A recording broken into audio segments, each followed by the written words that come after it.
पुढच्या बातमीकडे वळूया। मराठा आरक्षणासाठी निकराच्या आंदोलनाचा इशारा दिलेल्या मनोज जरांगेंची समजूत काढण्यासाठी आज 3 कॅबिनेट मंत्र्यांसह चौघांनी मनोज जरांगेंची भेट घेतली। सरकारने दिलेल्या सर्व आश्वासनांची आठवण करून देत केवळ अंमलबजावणीमध्ये अडथळे येत असल्याचं सांगत जरांगेंना आंदोलनापासून परावृत्त करण्याचा प्रयत्न केला। मात्र आपल्या निर्णयावर ठाम राहत जरांगेंनी हे आवाहन फेटाळून लावलंय। शिवाय 28 तारखेला मराठा बांधवांना अंतरवालीमध्ये येण्याचं आवाहन देखील त्यांनी केलंय।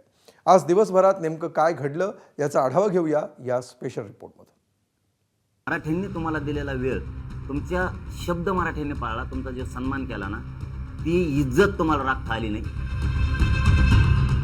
मराठ्यांना खोटं बोलून फसलात आणि मराठ्यांच्या पुढे तुम्ही आता उघडे पडलेला, त्यामुळे तुम्हाला सुट्टी नाहीये। आंदोलन हे थांबणार नाहीये। 29 ऑगस्टला आंदोलन होणार आहे। मला हे निर्णायक आंदोलन करायचे। मराठा समाजाची मागणी मला पाठीमागे ठेवायची नाहीये। मनोज जरांगे वारंवार देत असलेला हा इशारा गांभीर्याने घेत सरकारनं त्यांची समजूत घालण्यासाठी हालचाली सुरू केल्या। राज्य मंत्रिमंडळाची अर्थात कॅबिनेटची बैठक सोडून सरकारचे 3 कॅबिनेट मंत्री आणि 1 आमदार जरांगेंना भेटण्यासाठी सकाळीच अंतरवालीकडे रवाना झाले। दुपारच्या सुमाराला मंत्री राधाकृष्ण विखे पाटील, शंभूराज देसाई, उदय सामंत आणि आमदार प्रसाद लाड यांच्यासोबत मनोज जरांगेंच्या चर्चेला सुरुवात झाली। पण पहिल्या काही मिनिटातच चर्चेचं घोडं अडलं ते शिंदे समितीला सापडलेल्या नोंदींवरून। शिंदे समितीला सापडलेल्या 58 लाख नोंदी या पूर्णपणे नव्या आहेत की आधीपासून आरक्षणाचा लाभ घेणाऱ्या कुणबींचाही त्यात समावेश आहे? या मुद्द्यावरून जरांगे आणि विखेंमध्ये संभ्रम असल्याचं दिसलं। रिअल आज बोलायला तुम्हाला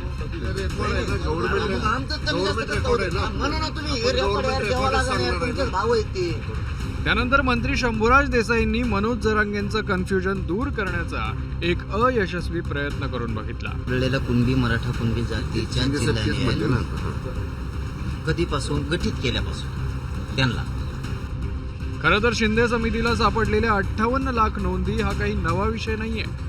पण 2 वर्षानंतरही याच मुद्द्यावरून गोंधळाचं वातावरण निर्माण होत असल्याचं पाहून मंत्री महोदयांनी थेट न्यायमूर्ती शिंदेंनाच फोन लावला। मग मनोज जरांगेंनी त्यांच्याशी फोनवरून चर्चा केली।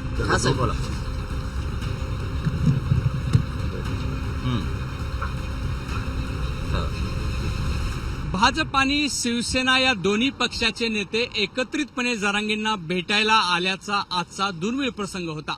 आतापर्यंत आंदोलनाची एकदा घोषणा केल्यानंतर जरांगेंनी कधीच आंदोलन मागे घेतलेलं नाही। मात्र यावेळी हा इतिहास बदलण्याचा प्रयत्न करत सरकारच्या 4 प्रतिनिधींनी 1.5 तास जरांगेंसोबत चर्चा केली। त्यानंतर मनोज जरांगेसह सरकारचे 4ही प्रतिनिधी अंतरवलीच्या सरपंचाच्या घरात गेले। तिथं सुमारे अर्धा तास आतमध्ये चर्चा झाली। त्यानंतर सगळे पुन्हा माध्यमांसमोर आले।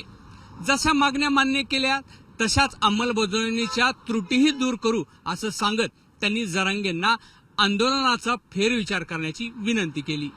आम्ही आमची बाजू मांडलेली आहे। आम्ही त्यांना आश्वासित करणार आहे। सरकारची भूमिका अतिशय स्पष्टपणे आम्ही जे शासन निर्णय करतो ते समोर मांडलेला आहे आणि त्यांना विनंती केलेली आहे। आता आपण सगळे मिळूनच पुढे आपल्याला घेऊन जायचं आहे। त्यांनी सुद्धा मला वाटतं आमच्या विनंतीचा विचार करावा आणि आंदोलनाच्या बाबतीमध्ये त्यांनी फेरविचार करावा अशी त्यांना विनंती केली आहे। पण ही सरकारी शिष्टाई मनोज जरांगेंचं मन वळवू शकली नाही। आंदोलनाचा निर्णय जरांगेंनी ठाम तर ठेवलाच, शिवाय कुणबी प्रमाणपत्राबाबत अडचणी असणाऱ्या मराठ्यांना 28 तारखेला अंतरवालीत येण्याचं आवाहनही केलं। 58 लाख ज्या नोंदी शोधल्या कुणबीच्या, प्रमाणपत्र सगळे द्या। तुम्ही आतापर्यंत जेवढे वाटप केले आणि राहिलेले सगळे वाटप 28 ऑगस्टच्या आत करा।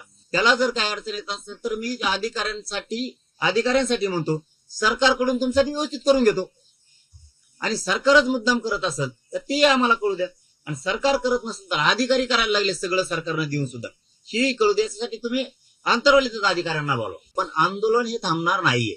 29 ऑगस्टला आंदोलन होणार आहे। मला हे निर्णायक आंदोलन करायचंय। मराठा समाजाची मागणी मला पाठीमागे ठेवायची नाहीये। मनोज जरांगेंनी 29 ऑगस्ट 2023ला अंतरवालीत पहिलं आंदोलन केलं होतं। या आंदोलनाला येत्या 29 तारखेला 3 वर्ष पूर्ण होत आहेत।